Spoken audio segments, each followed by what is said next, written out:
Hallelujah, hallelujah. आइए हम आराधना में जाएंगे हम सब मिलकर।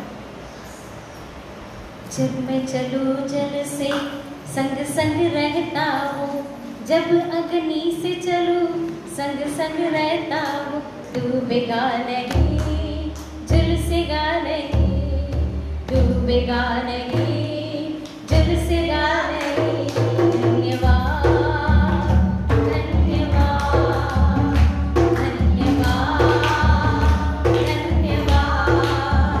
जब मैं चलूं जल से संग संग रहता हूँ, जब अग्नि से चलूं संग संग रहता हूँ, डूबेगा नहीं, झुलसेगा नहीं, डूबेगा नहीं, झुलसेगा नहीं, डूबेगा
तेरी महिमा परमेश्वर हर एक के ऊपर उन्नत होना चाहिए।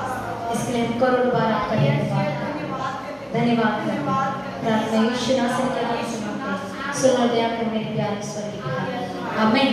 Hallelujah hallelujah hallelujah. आइए हम इफिसियों की पत्री, पवित्र शास्त्र के अंदर से हम इफिसियों की पत्री उसका 3रा अध्याय, हमने पहला और दूसरा का अध्ययन किया है और मैं बहुत अच्छी तरह से समझती हूँ कि आपने समझ लिया होगा पहला और दूसरा। पहले का भी आधा किया, दूसरे का आधा, ठीक है। अपन 3रा करेंगे, उसके बाद में जो रह गया फिर वापस करेंगे, ठीक है।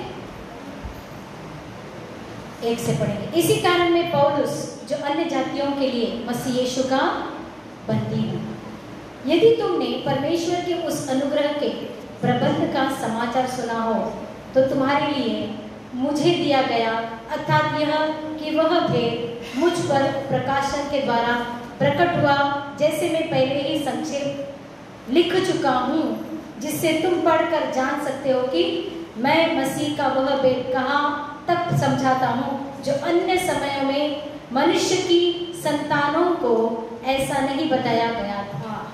Hallelujah hallelujah.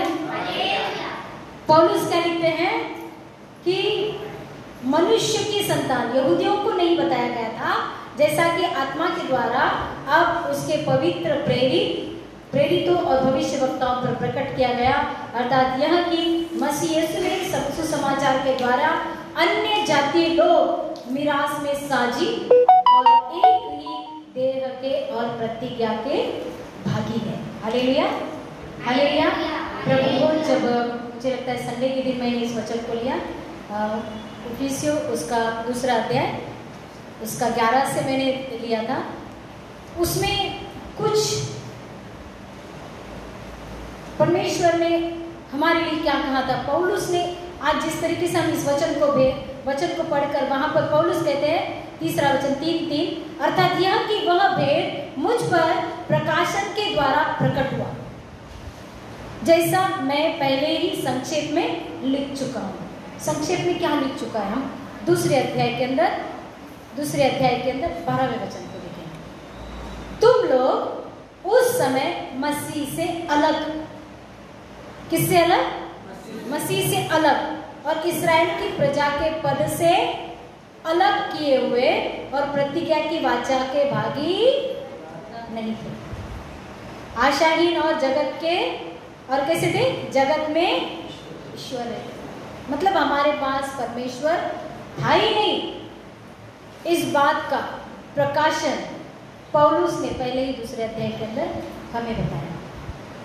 पौलुस को स्पेशली परमेश्वर ने किस लिए चुना था? अन्य जाति के लिए। पौलुस खुद यहूदी होने के बाद पौलुस को परमेश्वर ने, यीशु मसीह ने अन्य जातियों के लिए चुना था। इसके लिए उसका प्रकाशन पौलुस हम सबके बीच में ला रहे हैं। हालेलुया। हम कितने नसीबवान, बहुत नसीबवान, बहुत भाग्यवान है कि परमेश्वर ने हमको चुना। हालेलुया। हम यहूदी भी नहीं थे। उस वचन को देखेंगे तो उस संडे के दिन तो प्रभु ने जैसे मुझे स्पर्श किया कि आशाहीन थे, जगत में ईश्वर रहित थे, मतलब हमारे पास कुछ उम्मीद भी नहीं थी। इस प्रकाशन को पौलुस इस पत्री के द्वारा हमारे अंदर ला रहे कि हमारी कीमत, अभी हमने गीत क्या गाया?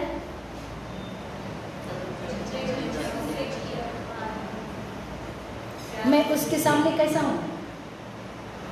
आदर का पात्र, अनमोल, है ना? अनमोल हूं और आदर का पात्र हूं। ये किसने ठहराया? परमेश्वर ने। हमारे पास तो परमेश्वर ही नहीं था, हमारे पास ईश्वर ही नहीं था, हमारा लिस्ट में नाम भी नहीं था, कुछ भी नहीं था। आशा ही थी, पता नहीं कब जाके बेथेस्दा कुंड में कोई डालेगा, तब जाके हमें चंगाई मिलेगी, है ना? इस तरीके से आशाहीन थे। सिर्फ यहूदी जो थे उनको एक पद, लेकिन आज हमारे पास वैसा नहीं है, ऐसा नहीं है। हम सभी परमेश्वर के निकट आ सकते हैं, हम सभी प्रभु के लिए, किसी और के लिए प्रार्थना कर सकते हैं। ये जो पद किसने दिलवाया हमको?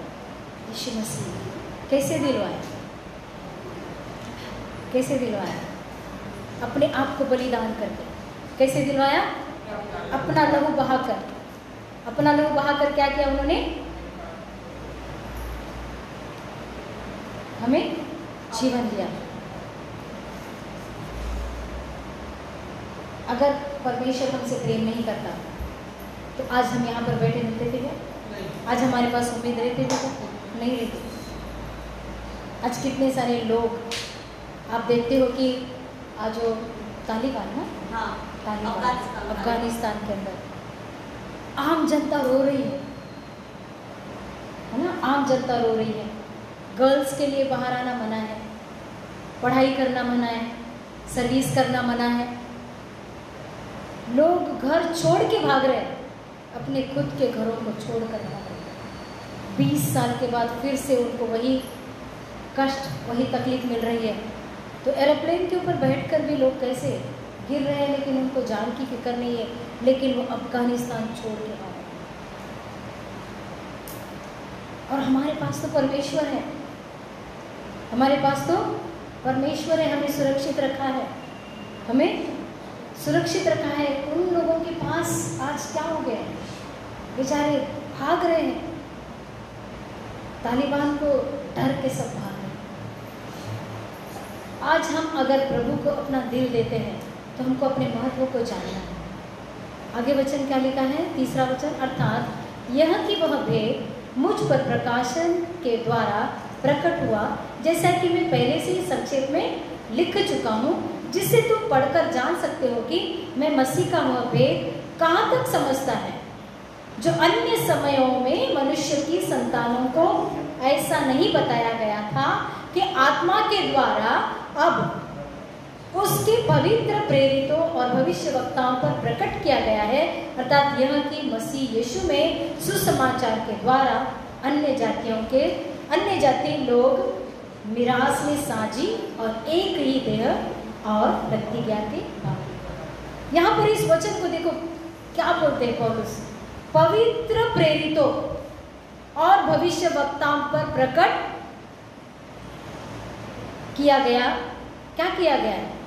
जो अन्य समयों में मनुष्य की संतानों को ऐसा नहीं बताया गया था, जैसा कि आत्मा के द्वारा अब उसके पवित्र प्रेरितों और भविष्यवक्ताओं पर प्रकट किया गया। नहीं बताया गया था कि हमको प्रभु उसके राज्य के लिए चुनने वाला है। भविष्यवक्ताओं के द्वारा बहुत ही अलग तरीके से बताया गया। अगर आज इस पौलुस ने हमारे पास इस वचनों का रहस्य अगर नहीं बताते थे तो आज भी हम कुछ लोग ऐसे बोलते, अरे वो तो 1,44,000 स्वर्ग में जाने वाले, हमारी तो किधर भी गिनती नहीं। कुछ शिक्षाएं क्या बोलती है? 1,44,000 जाने वाले हैं, हमारी किसी में गिनती नहीं है। बोला अरे मूर्ख है ना, तू क्या बोलता है कि हमारी गिनती नहीं है? परमेश्वर के वचन को तो देख प्रभु क्या बोलता है। हाँ, यीशु मसीह मेरे लिए मारा गया, मेरे लिए गाड़ा गया, मेरे लिए जीवित। यीशु मसीह अपने गोत्र के पास यहूदियों के लिए आया क्या, लेकिन यहूदियों ने उसे ग्रहण किया? नहीं किया। उन्होंने ग्रहण नहीं किया। अभी तक वो दीवारों को क्या बोलते, यहाँ से मसीह आने वाला है। लेकिन हम जो है परमेश्वर ने, हमने अनदेखी पर जिसे विश्वास किया, परमेश्वर ने इस वचनों के द्वारा हमारे पास एक दृढ़ निश्चय किया कि मैं क्या करूँगा, तुझे निर्दोष रखूँगा, तुझे पवित्र रखूँगा, ताकि मैं तुझे अपने यीशु मसीह की दुल्हन बना सकूँ। वो हमें हम अन्य जाति में से आए जरूर है, लेकिन वो हम पर दोष नहीं लगाया। वो हम पर ऐसा नहीं बोलता है कि तेरा तो चुनाव ही नहीं था, तू तो मेरा बेटा ही नहीं था। नहीं बोलता, परमेश्वर ऐसे बोलते नहीं है। यहाँ पर पौलुस क्या बोलते हैं देखो, मसीह का वह भेद कहाँ तक समझता हूँ जो अन्य समयों में मनुष्य की संतानों को ऐसा नहीं बताया गया था, जैसा कि आत्मा के द्वारा अब पवित्र प्रेरितों और भविष्यवक्ताओं पर प्रकट किया गया है। अर्थात यह कि मसीह यीशु में सुसमाचार के द्वारा अन्य जातीय लोग मिरास में साझी और एक ही देह और प्रतिज्ञा के, हमको परमेश्वर ने भागी बनाया, एक ही देह। हालेलुया। कितना मतलब प्रभु ने हमारे लिए सोचा, उसने हमें प्रेम किया, प्रेम मुझसे किया और बहाया रहूं, प्रेम मुझसे किया और बहाया रहूं, छुटकारा दे दिया, पापों से शुद्ध कर दिया, छुटकारा दे दिया, पापों से शुद्ध कर दिया, हमें शुद्ध किया, पवित्र किया। यहूदी लोग अभी भी उसकी पवित्रता को पहचान नहीं पा रहे, अभी भी वो अपनी मन की बातों के अंदर घेरे हुए हैं, उसकी वजह से वो यीशु मसीह को पहचान भी नहीं पा रहे। वो कहते हैं कि यीशु मसीह आएगा, लेकिन पवित्र शास्त्र कहता है यीशु मसीह बादलों पर आएगा, पहले कलीसिया उठाई जाएगी, उसके बाद फिर से वो जब यहूदी लोग राज्य करेंगे उस समय नीचे उतरेगा। आज की तारीख में जब वो आएगा वो बादलों पे आने वाला है। हालेलुया। किसे उठाने के लिए? आपको और हमें। किसको उठाने के लिए? आपको और हमें। तो हमें तैयारी करनी है। हमारे अंदर हम जानते हैं कि हम कमज़ोर जरूर हैं, हम कमज़ोर हैं हर एक चीज़ के द्वारा। परमेश्वर ने यहाँ से वहाँ से उठा उठा कर इकट्ठा किया है। चलो आप लोग मेरे बच्चे, मेरे बेटे, मेरी बेटियाँ, तुम जैसे भी हो मैं तुमसे प्यार करता हूँ। उसने प्रेम किया है, उसने देखा है हमारी तकलीफों को, हमारी प्रॉब्लम्स को, और हमको अपने पास अपने गले लगाया है। एक ऐसी संगति दी कि उस संगति में लाके छोड़ने का काम किसका है? पवित्र आत्मा। हालेलुया।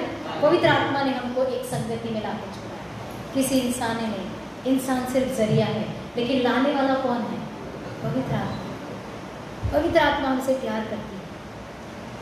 भटकाने वाले कौन है? शैतान। वो भटकाएगा, अरे ये अच्छा नहीं, ये बुरा, ये ऐसा नहीं। हमको अच्छा ही करना है। प्रभु यीशु मसीह ने हमको सिखाया कि हमको अच्छा ही करना है, हमको बुरा करना ही नहीं, क्योंकि उसने कभी हमारे लिए बुरा सोचा ही नहीं है, तो हम क्यों बुरा सोचें? जो भी है सब कुछ अच्छा है। ऑटोमेटिकली हमारे अंदर की नेगेटिविटी, हमारे अंदर के जो भी नकारात्मक विचार, नकारात्मक संस्कृति, नकारात्मक सोच, नकारात्मक जीना, सब कुछ निकल जाता है, सब कुछ निकल जाता है। एक इंसान अगर एक बच्चे को, छोटा बच्चा लो, छोटा बच्चे को कहेंगे पेंसिल, उसको 5 वाली पेंसिल चोरी करके आएगा, एक बार चोरी करेगा मम्मी डांटेंगे, दूसरी बार चोरी करेगा मम्मी चुप रहेंगे, चलो मम्मी को कुछ अच्छा नहीं अच्छा लगता है चलो। तो वो बच्चे को क्या होता है, चोरी करने की एक बार बचपन से जब आदत लग जाएगी, तो उस चोर को अगर तुम बोलेंगे अरे चोर तू इधर आ, पसंद करेगा वो? क्योंकि उसको मम्मी ने बताया था चोरी करना गंदा काम है, गलत काम करना गंदा काम है। लेकिन अगर उसको बोलते हैं, उस इंसान को अगर हम बोलते हैं चोर, रंडीबाज, तो वो इंसान को अच्छा लगेगा, रब करके देगा। कोई अपने ऊपर दोष सुन सकता है क्या? जब अपने हमको हम कोई हम पर दोष लगाए तो हम नहीं सुन सकते, तो हम किसी पर दोष कैसे लगा सकते? नहीं लगा सकते। किसी पर भी हम दोष नहीं लगा सकते, हम किसी पर भी दोष नहीं लगा सकते। न्याय करने वाला परमेश्वर है। हम उस इंसान के लिए प्रार्थना कर सकते हैं, उस इंसान को जाके प्रार्थना कर सकते कि प्रभु इस इंसान के जीवन से गलत सारी चीजें तू निकाल, क्योंकि तूने मुझे चुना वैसे उसे भी चुना। मैं भी कुछ समय पहले मैं भी किसी दारू के अड्डे में पड़ा रहता था, लेकिन जब तूने मुझे चुना है आज उसकी दारू तू छूटा। मैं भी कहीं पर लाइन मारता था, तो परमेश्वर आज जब तूने मुझे छुड़वाया तो उसे भी छुड़वा। प्रभु मैं झगड़ा करती थी, मैं निंदा करती थी, तो प्रभु तूने मुझे छुड़ाया, उसे भी छुड़ा। हालेलुया। ये है परमेश्वर की आज्ञा। ये परमेश्वर हमें करना सिखाता है। परमेश्वर ये हमें करना सिखाता है। अगर हम इन चीज़ों को अगर हम नहीं सह पाते तो हम किसी पर दोष नहीं लगा सकते। परमेश्वर का वचन हमें प्रेम करना सिखाता है। 2 ही आज्ञा सिखाई प्रभु ने, अपने परमेश्वर से पूरे मन से, पूरे दिल से, सामर्थ्य से, अपने प्राण से प्रेम करो, और दूसरी आज्ञा अपने पड़ोसी से। तो हम क्यों अपने पड़ोसी को गाली गलौज, गलत बात, दोष लगाना, ये वैसा है, वो वैसा है, ये हक हमको दिया है क्या उसने? नहीं दिया। प्रभु हमको मालूम है वो झगड़ा करता है, तू उसे शांत कर। रास्ते से चलने वाला कुत्ता क्यों बोलेंगे तू भोंकता क्यों है रे? तू जानता है ना मैं प्रभु का बेटा हूँ, बेटी हूँ। वो भी मुंडी हिट कर गए तो कू करके चला जाता है। क्योंकि अगर हम पवित्र आत्मा में भरकर परमेश्वर के वचनों के द्वारा जीवन जीते हैं तो जानवर भी हमसे प्रेम करेगा। हालेलुया। जानवर भी प्रेम करेगा। कुछ भी गलत चीज रहेगी वो दूसरी तरफ से निकल जाएगी। जब वही परमेश्वर जो दानियल को बचाता है, क्या हमें नहीं बचाएगा? वही परमेश्वर नबूकदनेस्सर राजा के द्वारा आग में से उन 3 लोगों को बचा सकता है, तो क्या हमें नहीं बचा सकता? जब मैं चलूं जल से संग संग रहता हूँ, जब अग्नि से चलूं संग संग रहता हूँ, डूबेगा नहीं, झुलसेगा नहीं। सिर्फ मुंह में नहीं, दिल के अंदर वो सामर्थ्य कब आता है? जब हम सच्चे परमेश्वर से प्रेम करते हैं, उसको जब हम समर्पित करते हैं, हम अपना जीवन उसको दे देते हैं, तो क्या परमेश्वर हमारी सुधि नहीं लेगा? 100% लेता है, 100% लेता है।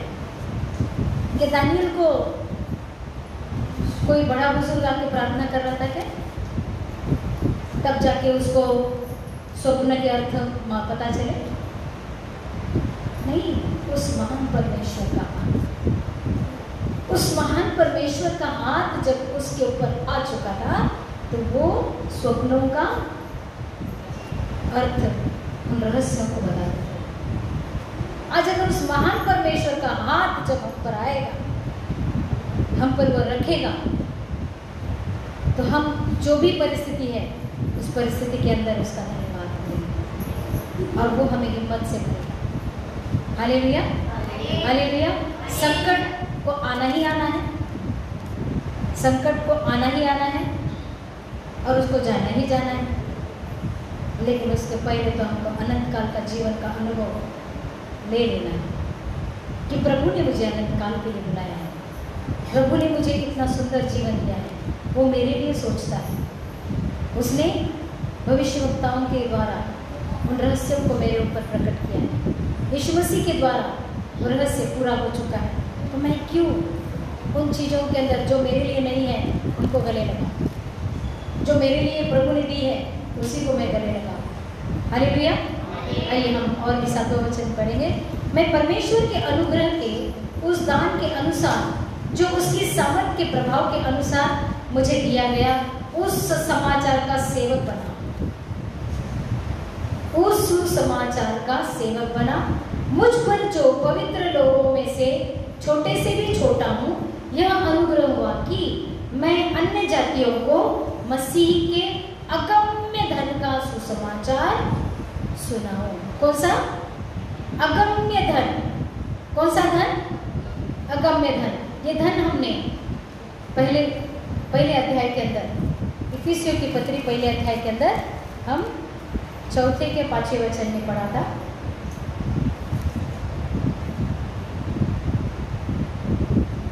यहाँ पर जैसा उसने हमें जगत की उत्पत्ति से पहले चुन लिया कि हम पर उसके निकट प्रेम में पवित्र और निर्दोष हो। 7वां वचन, 7वां 1 का 7 में हमको उसमें उसके लहू के द्वारा छुटकारा अर्थात अपराधों की क्षमा उसके उस अनुग्रह के धन। कौन से अनुग्रह के? उसके अनुग्रह के के अनुसार कौन सा धन?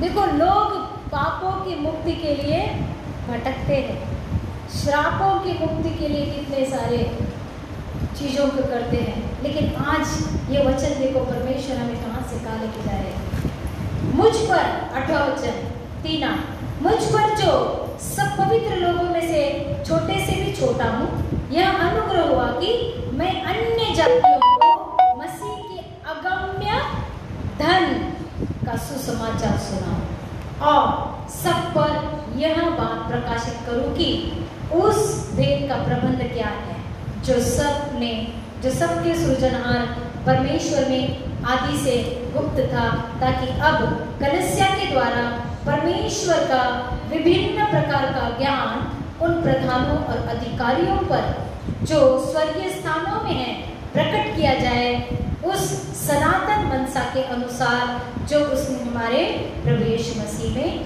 की थी, जिसमें हमको उस पर विश्वास करने से साहस और भरोसे के साथ परमेश्वर के निकट आने का अधिकार है।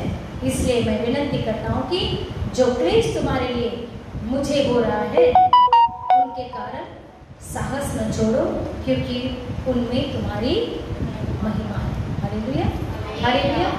इतना सुंदर वचन इफिसियों की पत्री, इतने दिनों के बाद जिस तरीके से वो उसके अर्थ एकदम गहराई से हमारे अंदर घुस रहे हैं, ये सिर्फ प्रभु ही कर सकता है। ये सिर्फ कौन कर सकते हैं? परमेश्वर, पवित्र आत्मा। पवित्र आत्मा के द्वारा आज हमारे पास ये जो वचन आया कि हम कैसे हैं, कौन सा धन है? सुसमाचार का धन। कौन सा धन? सुसमाचार। प्रभु यीशु मसीह मेरे लिए मारे गए, गाड़े गए, फिर से तीसरे दिन जीवित हुए और वो हमारे बीच में वास करते हैं। Hallelujah, hallelujah. आइए हम अपने आंखों को बंद करेंगे और प्रभु से कहेंगे कि प्रभु, इतना सुंदर वचन आपने हमारे लिए दिया है। प्रभु, जो मेल मिलाप का सुसमाचार, निर्दोष और पवित्र ठहराने का सुसमाचार, परमेश्वर के साथ मेल मिलाप करने के लिए प्रभु आपने अपने खुद को बलि चढ़ाकर परमेश्वर आपके लहू के द्वारा आपने हमें पवित्र किया है। परमेश्वर, आपकी जो योजना प्रभु हमारे लिए, प्रभु हम आशाहीन थे, प्रभु ईश्वर रहित थे मेरे पिता, और आपने अपने राज्य के लिए हमें चुना है। आपके इकलौते बेटे प्रभु यीशु मसीह के लिए आपने हमको दुल्हन करके चुना है। उस पवित्र जन के लिए प्रभु जी आपने हमको भी पवित्र ठहराया, निर्दोष ठहराया, ताकि अनंत काल तक हम उसके साथ संगति करेंगे। प्रभु, आज हम सबको तो आशीष करते हैं। जो कोई भी प्रभु जी फेसबुक के द्वारा इन वचनों को सुनेंगे मेरे प्रभु, ये तेरे वचन है प्रभु। और प्रभु, मैं विश्वास करती हूँ हर एक भाई, हर एक बहन जो विश्वास भी न करता हो, जिसको यीशु मसीह की परख नहीं प्रभु, ऐसे सारे लोगों को छू ले गए, उनके जीवनों को परमेश्वर परिवर्तन कर दिया, सबको नरक में जाने से बचाने लगे। शैतान उनको पीस रहा है प्रभु, गलत तरीके से उनको मार्गदर्शन कर रहा है पिता, लेकिन तेरे प्यार से प्रभु उनको तू भर दे प्रभु। वो पापों के कारण, श्रापों के कारण परमेश्वर पिता बोझ से दबे हुए मेरे पिता, प्रभु इस समय परमेश्वर तेरे वचन के अनुसार प्रभु तूने कहा है, बोझ से दबे हुए मेरे पास आओ, मैं तुम्हें विश्राम दूंगा। प्रभु, वो शांति परमेश्वर आज प्रभु पूरी दुनिया के लोग चाहते हैं मेरे पिता। बहुत महाकलह, महासंकट, महाक्लेश परमेश्वर, लोग इन बातों से जूझ रहे प्रभु। कोरोना वायरस के अंदर प्रभु, ये तीसरी लहर के अंदर भी प्रभु, लोगों के अंदर एक प्रकार का डर आया है मेरे पिता। वो सारे डर की आत्मा को यीशु नासरी के नाम से डिस्ट्रॉय करते हैं।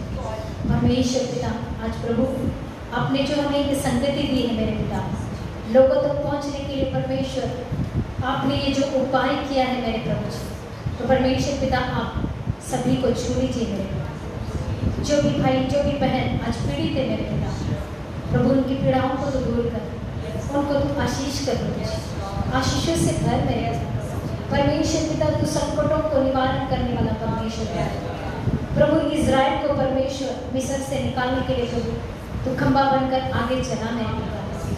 प्रभु जी हम भी परमेश्वर तेरे पीछे चलने के लिए तैयार हैं मेरे पिता। प्रभु आगे हमारे आगे आगे चल मेरे, उन लोगों के आगे आगे चल जो तुझे पुकार रहे मेरे पिता परमेश्वर, जो प्रभु शांति को मांग रहे, प्रभु मुक्ति को मांग रहे मेरे पिता, जो परमेश्वर दुख को लेकर प्रभु रो रहे मेरे प्रभु जी, उन सारे लोगों तक तू पहुंच गए। हम पूरी कलीसिया मिलकर परमेश्वर पिता मांगते हैं प्रभु जी, अब हमारी प्रार्थनाओं को सुनकर उत्तर दे मेरे पिता। तू न सुनी तो कौन सुनेगा, तू ना बोले तो कौन बोलेगा, तू ना सुने तो कौन सुनेगा, तू ना बोले तो कौन बोलेगा। सुन ले मेरी पुकार यीशु, सुन ले मेरी पुकार यीशु, तेरे छूने से मेरी जिंदगी बदल जाए, तेरे छूने से मेरी आंखें खुल जाए, तेरे छूने से मेरी जिंदगी बदल जाए, तेरे छूने से मेरी आंखें खुल जाए। देखूं तुझे अपनी आँखों से,